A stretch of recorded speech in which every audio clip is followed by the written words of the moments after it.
नमस्कार साथीहरू, तपाईँ कहिले नोटिस गर्नुभएको छ घडीमा 4 लाई किन आइबी लेखिन्छ? मुभीहरूको अन्त्यमा यम एक्सएक्स आई जस्ता अचम्मको अक्षरहरू किन देखिन्छ?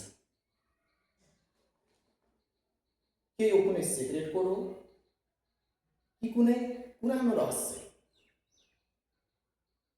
साँचो कुरो के हो भने यी सबैका सम्बन्ध छन् एउटा पुरानो सभ्यतासँग, र त्यो सभ्यता हो एन्सेन्ट रोम, जहाँ मानिसहरूले आज जस्तो 1 2 3 4 5 को प्रयोग गर्दैन थियो। बरु यसको सट्टा उनीहरूले I, I V, V, X, L, C जस्ता चिन्हहरूको प्रयोग गर्थे र ठुला ठुला हिसाब, बिजनेस र युद्धको योजनाहरू बनाउने गर्थे। अब सोच्नुहोस्, क्याल्कुलेटर छैन, मोबाइल छैन, तैपनि उनीहरूले यस्ता स्मार्ट सिस्टम बनाएका थिए। र आज त्यही रोमन नम्बर हामी इक्जाममा, कपडामा, डिजाइनहरूमा, घडीमा लगायत अनेक कुराहरूमा युज गरेको, प्रयोग भएको हेर्न पाइराखेका छौँ। तर समस्याको कुरो के हो भने आज पनि हामी मध्ये धेरै साथीहरूलाई रोमन नम्बरको बेसिक कन्सेप्टको बारेमा थाहा नहुन सक्छ। तर अब होइन, किनभने आजको यो भिडियो हेरेपछि तपाईले रोमन नम्बर सम्बन्धी बेसिक कन्सेप्ट सजिलै थाहा पाउन सक्नुहुन्छ र जुनसुकै संख्याको रोमन नम्बर सजिलै चाहिँ थाहा पाउन सक्नुहुन्छ र आफ्ना नानी बाबुहरूलाई र साथीभाइहरूलाई पनि सहयोग गर्न सक्नुहुन्छ। त्यसैले अब हामी आफ्नो टपिक्सतिर लागौँ। हाम्रो टपिक छ रोमन नम्बर। र साथीहरू, यो बोर्डमा लेखिएका रोमन नम्बरहरू चाहिँ फर्मुला या ट्रिकको रूपमा यसलाई हामी लेख्न सक्छौँ, बुझ्न सक्छौँ। किनभने यी केही रोमन नम्बरहरू यदि हामीले थाहा पायो भने जुनसुकै संख्याको रोमन नम्बर हामी लेख्न सक्छौँ। हेरौँ अब के छ भने 1 को रोमन नम्बर आई हुन्छ। अब यहाँ 2 र 3 चाहिँ छैन, अनि हामीलाई लाग्न सक्छ 2 को के हुन्छ भने, अनि 2 को के दुईटा आइदिने, 3 को के हुन्छ तीनटा।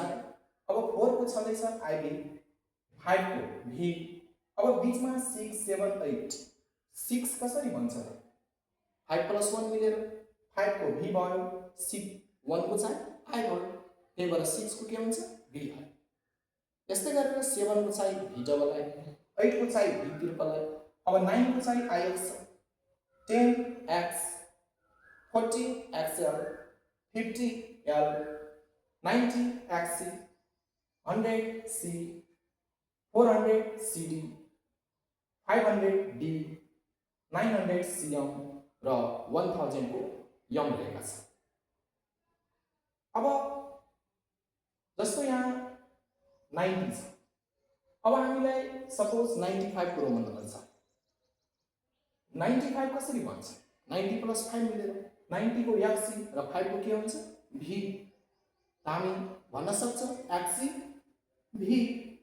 यही तरिकाले यता चाहिँ 100 को सी भयो, 200 छैन, 200 को के हुन्छ दुईटा सी, 300 को तीनटा सी।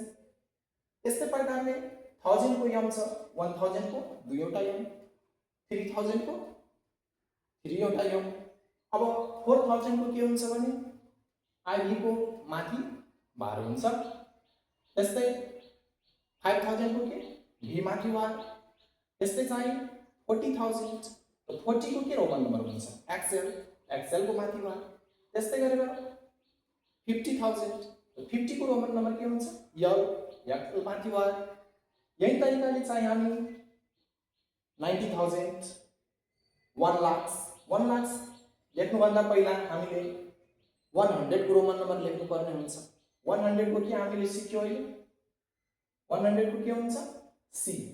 100 को C राख्ने अनि C को माथि चाहिँ बार दिने। र साथीहरु यही प्रकारले यो 5 लाख र 80,000 को रोमन नम्बर तपाईहरुलाई प्र्याक्टिसको रूपमा छोडिएको छु, जसको एन्सर चाहिँ तपाईहरु कमेन्टमा लेखेर पठाउन सक्नुहुन्छ। अब साथीहरु हामीले रोमन नम्बर सम्बन्धी बेसिक कन्सेप्ट यहाँ थाहा पाइसकेपछि केही हामी प्र्याक्टिस गरौँ, केही हेरौँ। अब मोडेल चाहिँ यो रिलेटेड, जस्तो यहाँ अब 30 को रोमन नम्बर हामीलाई चाहियो। अब 30 को चाहिन्छ भने यसमा त 30 पर्दैन, तर 30 कसरी बन्छ 3 एउटा 10 मिलेर एउटा 10 को के हुन्छ यक्स, त्यही भएर 10 10 10 भनेको x x x। अब 80 को लेख्नु छ, 80 कसरी बन्छ 50 + 30 मिलेर 50 को के सिक्यो हामी L, 30 को के x x x। त्यस्तै गरेर 70 को लेख्नु छ। 70 मा अब 70 कसरी बन्छ 50 + 20 मिलेर 50 को के हुन्छ L र 20 को x x। यस्तै चाहिँ अलि ठुलो नम्बर्स हो, जस्तो 1435 छ। यसलाई पहिला सेपरेट गर्ने 1430 अनि 5। अब 1000 को हामी के सिक्छौं यम सिकेछौं, 400 को CD, 30 को XXX, 5 को V। यसै प्रकारले 3950 को लेख्नु छ 3950 3000 को के हुन्छ एउटा यम, 900 को CM र 50 को यम। यही कुलो एप्लाई गरेर यही ट्रिक एप्लाई गरेर साथीहरु हामी जुनसुकै संख्याको रोमन नम्बर लेख्न सक्छौं। हस्त आजको यस भिडियोबाट तपाईहरुसँग बिदा लिन चाहन्छु। आजको भिडियो तपाईहरुको लागि हेल्पफुल रहन्छ, जस अन्तर्गत तपाईहरुले रोमन नम्बर सम्बन्धी बेसिक कन्सेप्ट थाहा पाउन सक्नुहुन्छ र आफै चाहिँ आफ्ना नानी बाबु र आफ्ना साथीभाइलाई पनि यसको कन्सेप्ट चाहिँ दिन सक्नुहुन्छ। हस्त धन्यवाद।